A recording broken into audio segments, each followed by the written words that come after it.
هلا وهلا ويا حلوين، شلونكم؟ اليوم سويت قلية موصلية تجنن على أصولها. تعالوا أنا وياكم بدنا نشوف الطريقة حبايب قلبي. طبعا بهاي الوصفة استخدمت رز 100% رز يجنن رهيب حبايب قلبي. تعالوا أنا وياكم خلينا نشوف الطريقة هنا. أنا أول شي خليت الجدر يحمى، ذبيت عليها اللية لحد ما ذبت الدهن كله مالتها وقسبت. ذبيت عليها اللحم العجل اللي هو حبل الظهر، رهيب، أجود أنواع اللحم حبايب قلبي وأطراهم.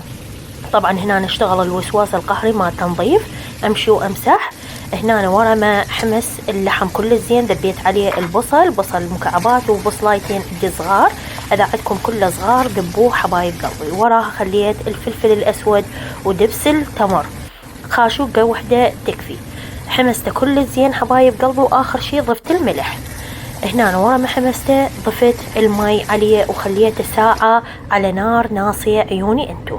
بهاي الوصفة استخدمت رز 100% رز بسمتي هندي يجنن، ريحته ترد الروح. نقعته فقط 10 دقائق لا غير. طبعا هنا باعولي نسبة النشا مالته كلش قليلة، يعني مو هاي النسبة الهواية. غسلتين 3 يجنن.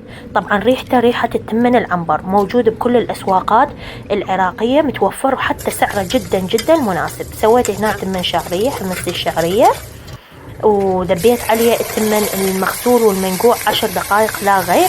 حمسته كل زين وضفت الملح عليه.